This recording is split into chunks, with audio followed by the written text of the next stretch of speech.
Students, welcome to Expert Guidance, and today we are presenting a very important topic, which is the topic of waves. Now, in this video, we'll be looking over what are transverse and longitudinal waves, the properties of the transverse wave, the reflection of waves, refraction of waves, sound waves, ultrasound, electromagnetic waves, lenses, and blackbody radiation. So let's begin. So first of all, how do you define waves? What are waves? So we say waves are oscillations or disturbances that transfer energy from one point to another. And we classify the waves into two categories, a transverse wave and a longitudinal wave. So look at this figure here. Here you can see the transverse wave, the particles, like if the wave is moving in this direction, the particles are moving up and down. That is, they are moving perpendicular to the direction of the waves. So in the transverse wave, the oscillations or the disturbances move perpendicular to the direction of the waves. Whereas if you see the longitudinal waves, there the particles or the oscillations are moving parallel to the direction of waves. So examples of the transverse wave is light waves and the seismic S wave. And for the longitudinal wave, it is sound waves and the seismic P waves. If you look at the transverse waves, you will see it has some elevations and depressions, which are known as crest and trough. And if you see the longitudinal waves, they have the regions where the waves are closer together, which are the regions for compression.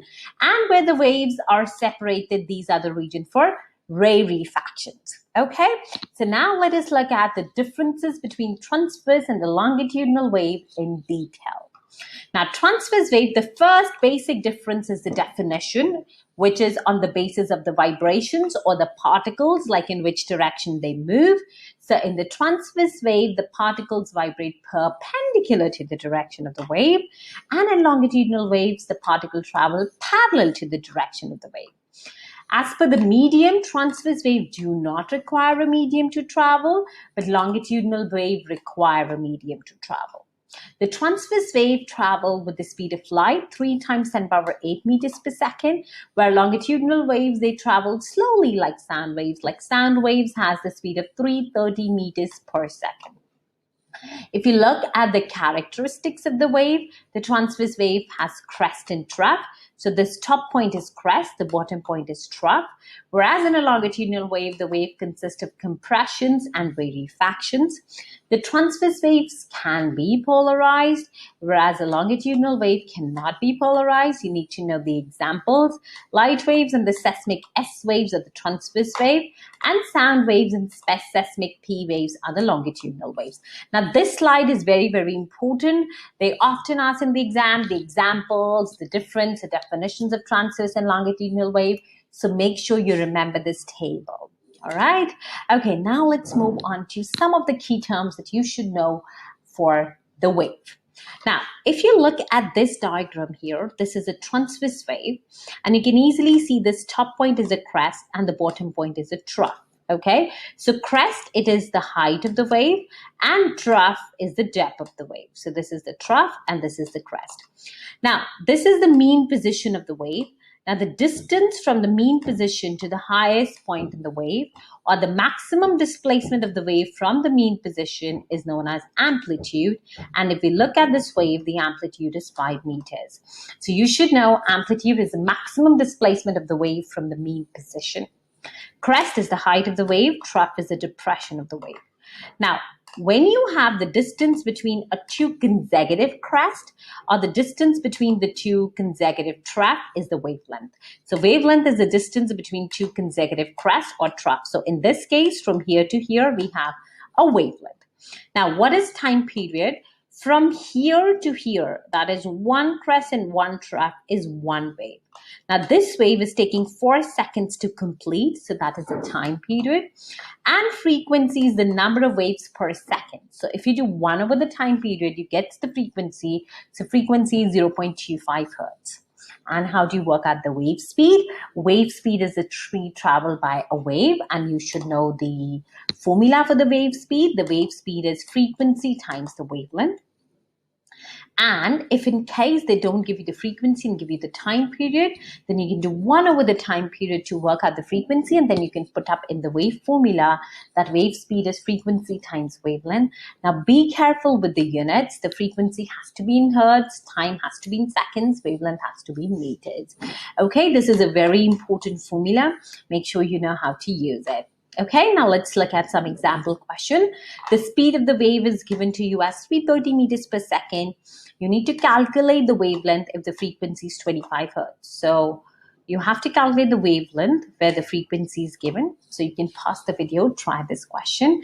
And the second, how long it will take for this light to travel a distance of 50 meters. So they have given you the distance and they have asked you to work out the time. Okay, so you can pause this video and have a go at this question. Now see, if we rearrange this formula, the wavelength is given by wave speed over the frequency. The wave speed is 330.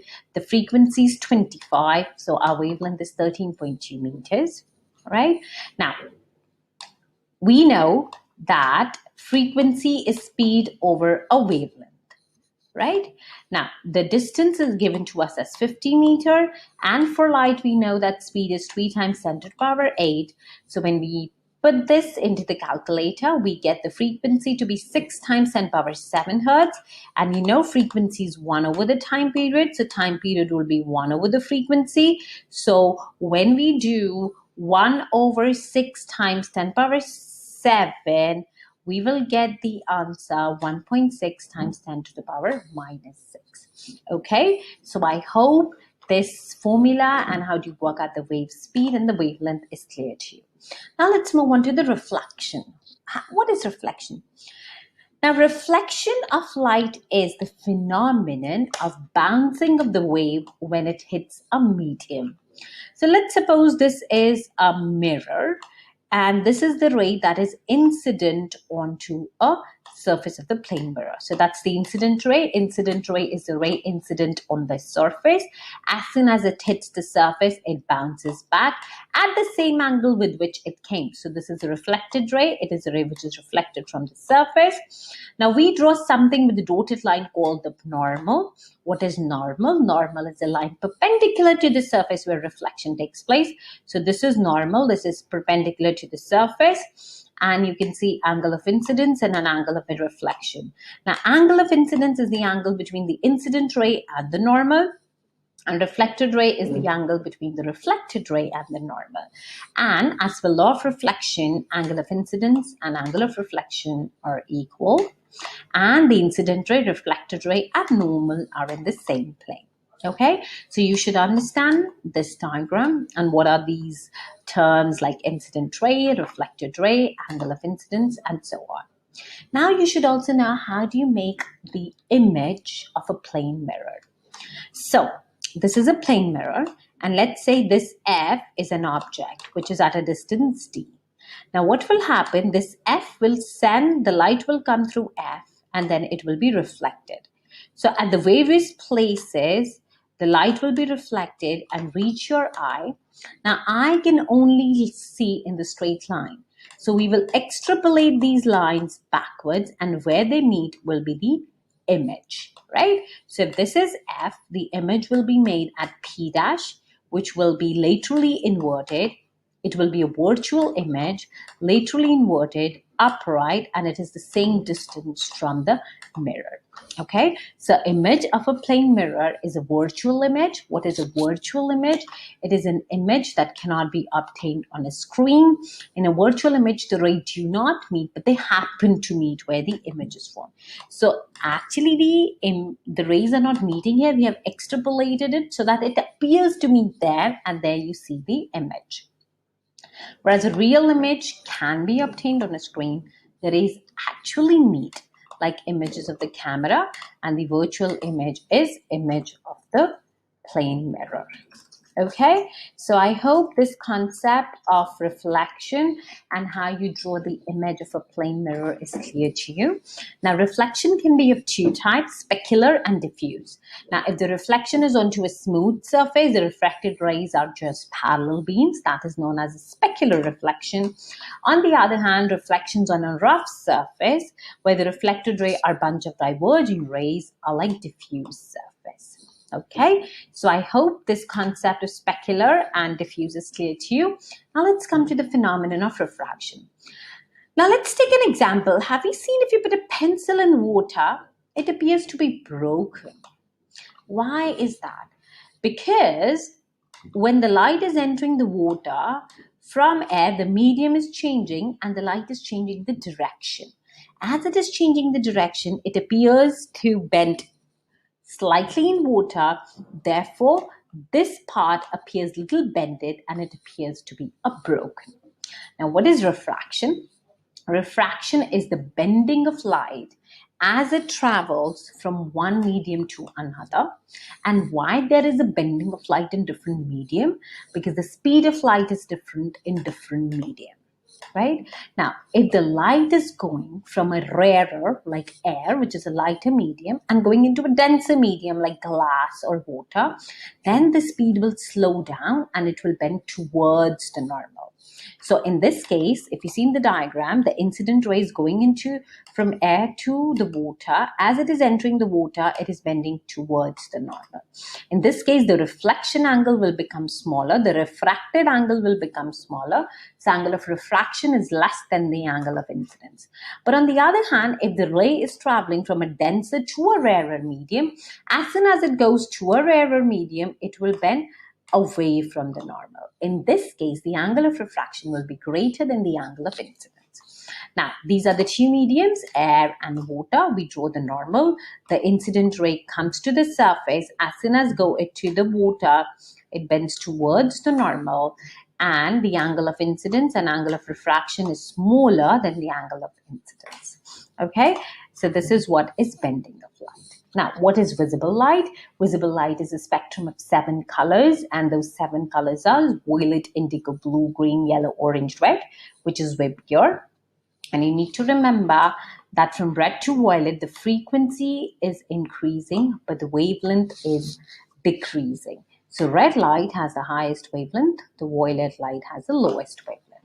Each color has its own frequency and wavelength. The visible color of the object will be the color that is reflected by the object. So for example, if you see something green, it means that object is reflecting the green color. That is why you are seeing a green color. Now, depending on whether a light can pass through an object or not, we have 3 categories. We have opaque objects, translucent object, and the transparent object. So you can see here, this looks like an opaque. This looks like a little translucent object. So opaque object does not allow the light to be transmitted, but absorbs all the light. For example, a book. If you keep a book in front of you, you cannot see what is behind the book. Translucent objects are like plastic. These objects allow some part of the light to be transmitted. So behind the plastic, you see some hazel things. Whereas a transparent object, they allow the light to be transported through them without any absorption. And you can easily see the things behind the object. For example, glass. Okay, so I hope the light waves is clear to you. Now let's move on to the sound waves. As we discussed in the first slide, the sound waves are longitudinal. The sound does not travel through a medium. It does not travel through a medium. It requires a medium to travel. Sound waves is characterized by compression and rarefaction. In sound waves, the particles vibrate parallel to the direction of the wave. Now, if you see this is a low amplitude. This is a high amplitude. This one, the waves are very less. So this is a low frequency wave, and this is a high frequency wave. And the speed of the sound wave is 330 meters per second. Right? Now, sound waves can have any frequency, but there is a human hearing range, which is from 20,000 to 20 hertz to 20,000 hertz. That's the human hearing range.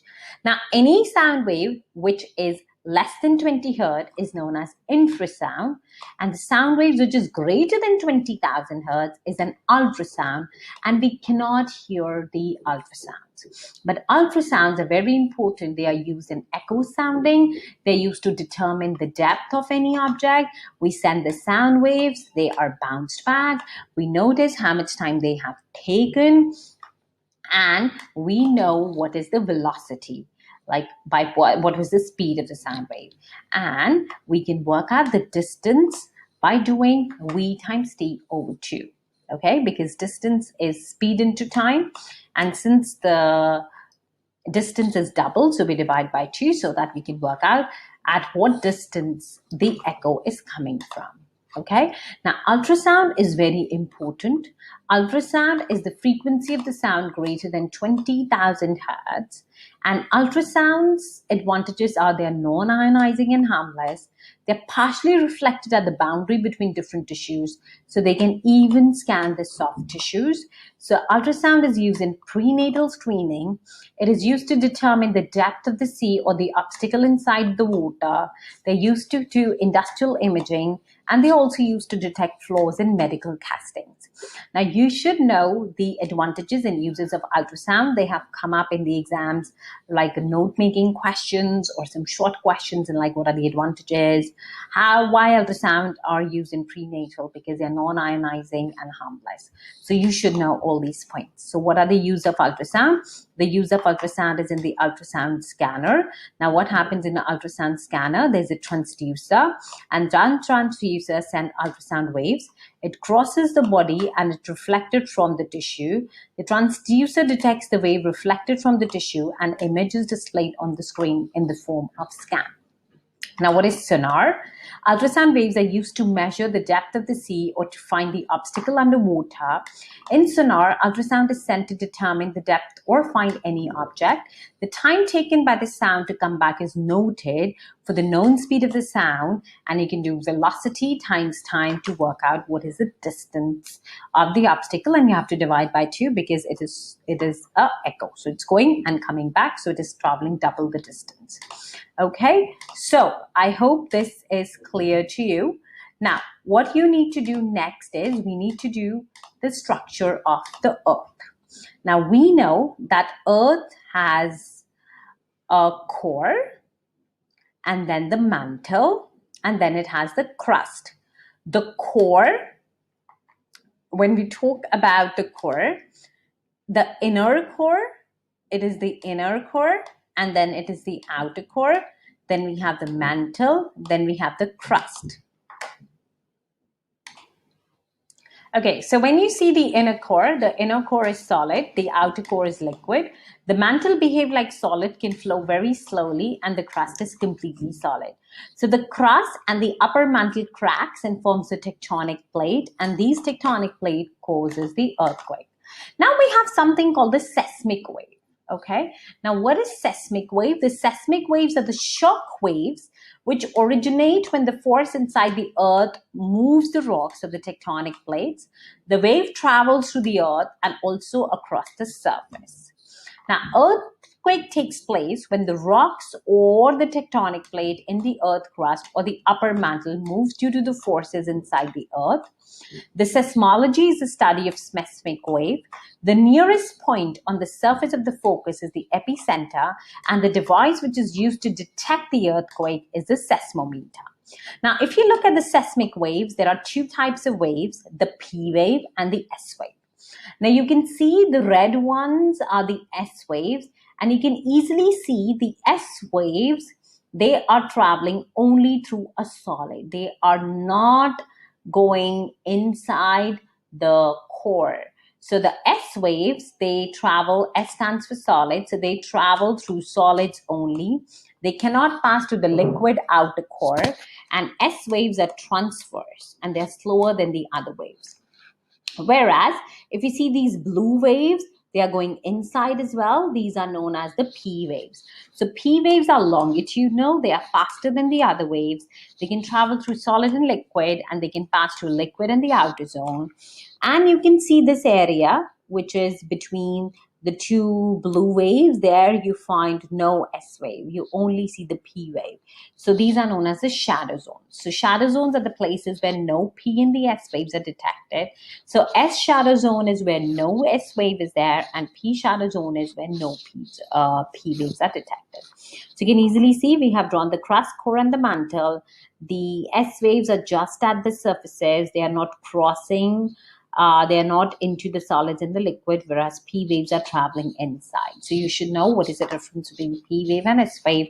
And you should be able to label this on the Earth diagram. Where are the P waves? So they can ask you to draw the directions of the P and the S waves. So you need to be careful that S waves are not traveling through liquids. They are just traveling through solids only, so they'll be at the outer surface only, and the P waves will travel inside the cores as well. Okay, now what information does the seismic waves gives you? It gives us that there's a liquid outer core under the mantle, because you have the shadow zones that are detected as P waves refract twice, once while entering the core from the mantle and leaving the core from the mantle. Since the refraction is further away, forming the shadow zone, it suggests there's a liquid outer core under the mantle, and we have a solid inner core, as the weak P waves in the shadow zone caused by the refraction of P wave while crossing the boundary between the outer core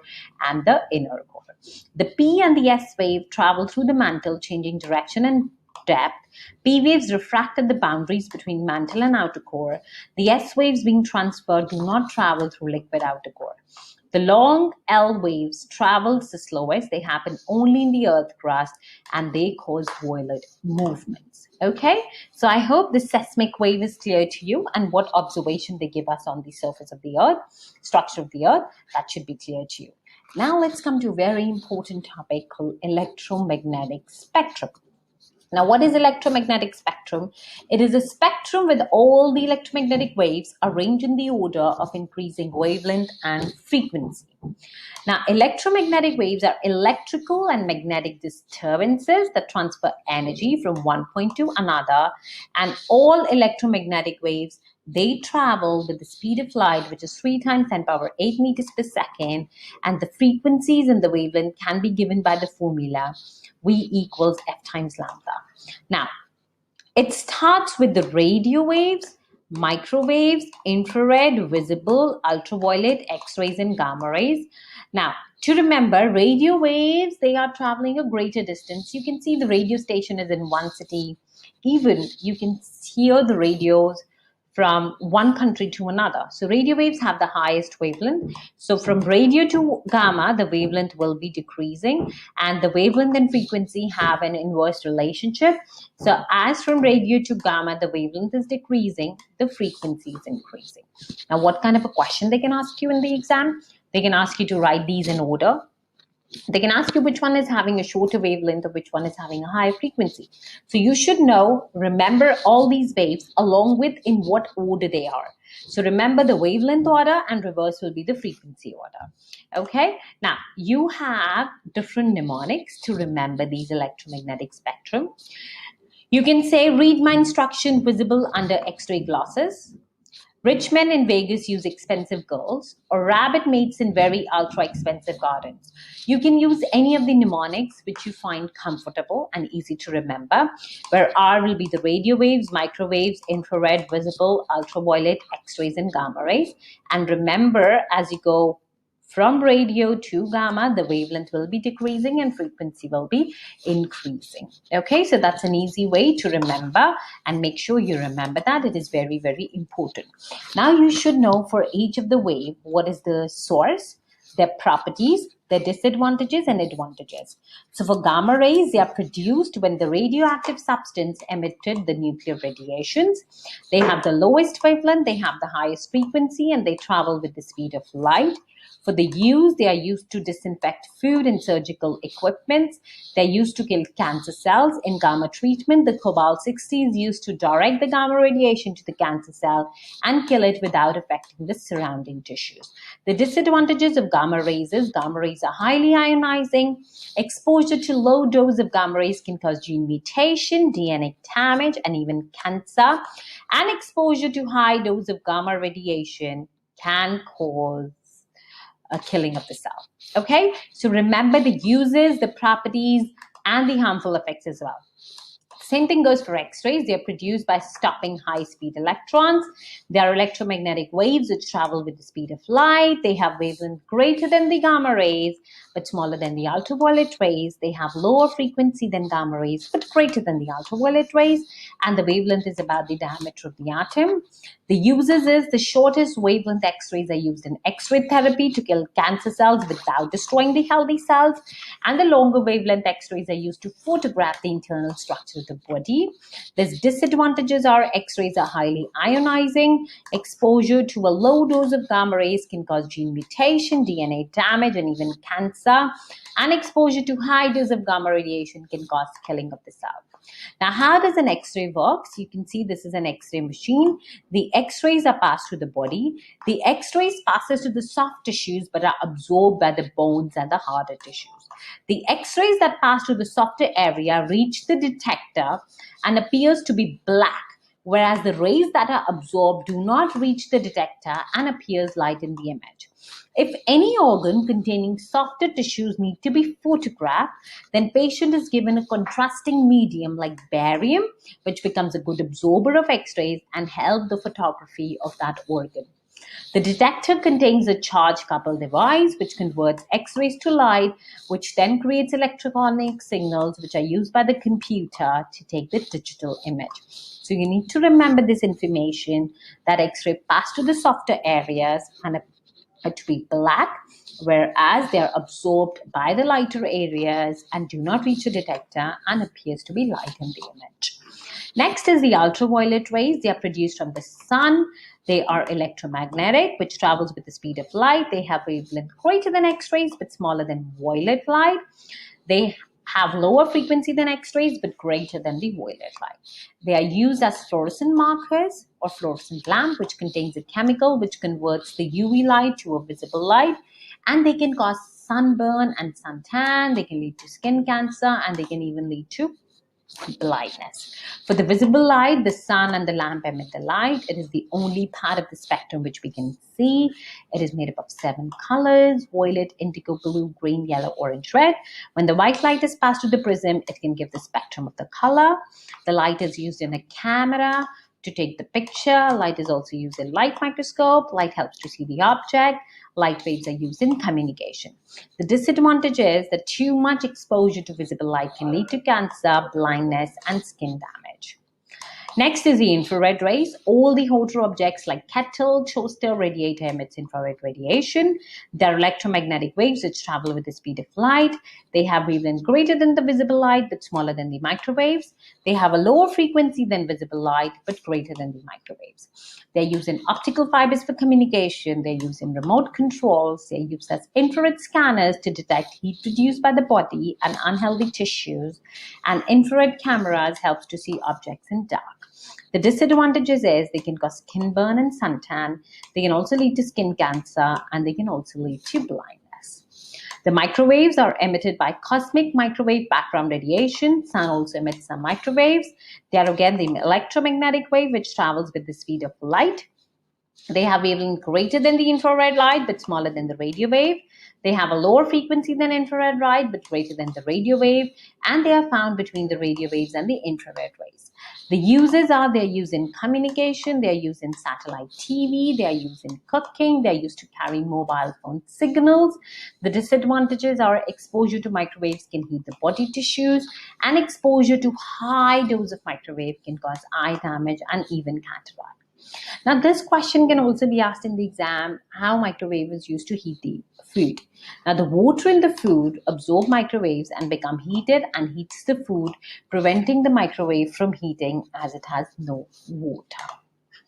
Now, radio waves can be generated by natural sources such as lightning or astronomical phenomenon, or by artificial sources such as broadcast radio towers, cell phones, satellites, and radar.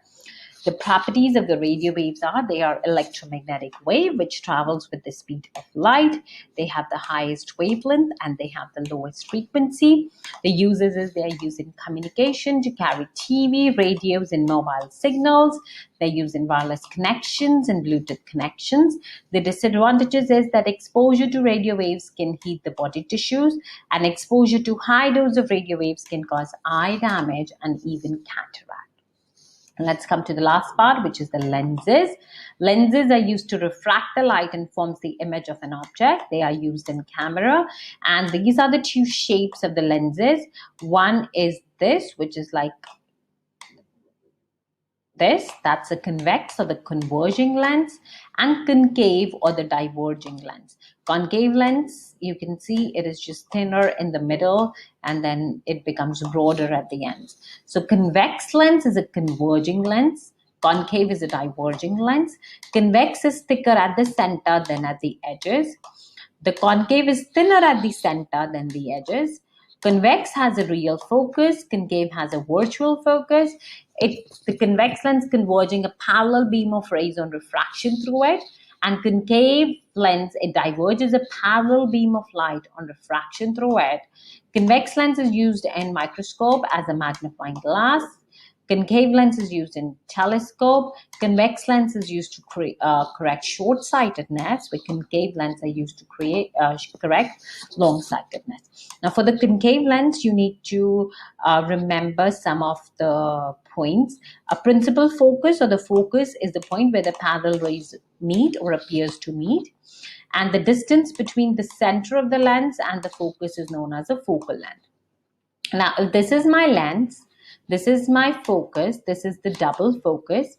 If suppose I place an object at the focus, in between focus and the center, the first beam of light will go to the lens and then it will bend. And the second one will pass straight through the center. Now, we extrapolate these rays backwards and where they both meet will be an image.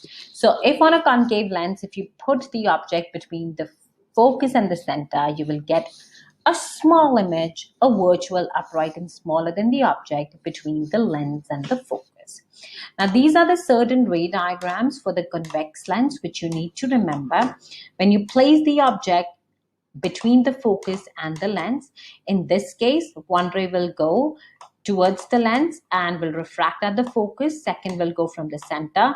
You will extrapolate it backwards. You will get a virtual erect and the magnified image. If you put an object at the focus, then where you will get an infinite distance. These rays will never meet. Even you do here or you extrapolate it backwards. If you put an object beyond the 2F, then one ray will go towards the center, refract at the focus, second will go at the center. You will see they will meet at F and 2F at the other side of the lens. So you will get an inverted real and the diminished object. If you put an object between F and 2F, then you will get an image beyond 2F, which will be inverted, real, and enlarged. And if you put an object just at 2F, you will get the inverted image, real, the same size at the 2F. So you should know how to make these ray diagrams and how to write these characteristics of the object. Okay, so I hope this topic is clear to you. And all these key terms you should be able to define now. What are waves? Longitudinal waves, wave speed, time period, transverse wave, the trap, the lens, the focal length, the crest, frequency, amplitude, wavelength, reflection, refraction, opaque, convex lens, translucent, ultrasound, earthquake, transparent, seismology, seismic wave, electromagnetic spectrum, focus and concave lenses. You can pause the video. Have a go at these definitions. So waves are oscillations or disturbances that transfer energy from one point to another. Crest is the height of the wave. Transverse wave, the oscillations are perpendicular. Longitudinal wave, the oscillations are parallel. Wave speed is the distance traveled by the wave each second.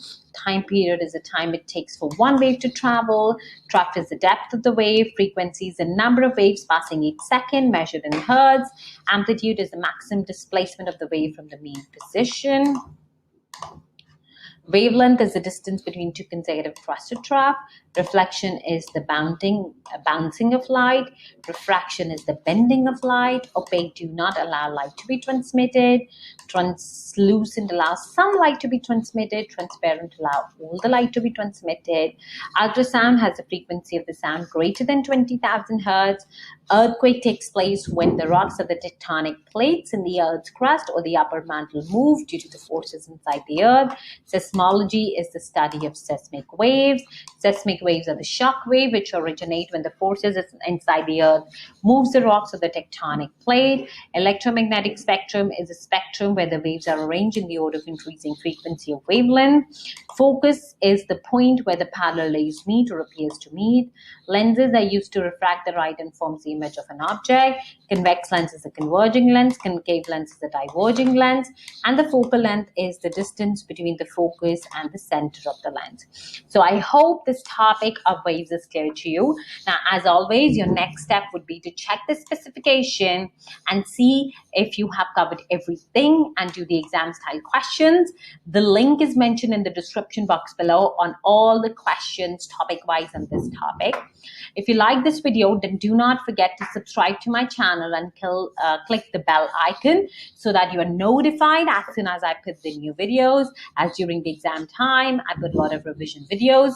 Do not forget to follow me on Instagram at Expert Guidance, where I share key terms, daily revision tips every day. And if you are really keen on doing the GCSE course like in 15 weeks, I have designed a new course, which is a 15 weeks GCSE revision course, which is all free. The link is mentioned in the description box below. You can enroll for this course and you can get all the materials for maths and science to your inbox every week as per the 15 weeks plan. Okay, so I'll see you next in my next video. Till then, happy revising.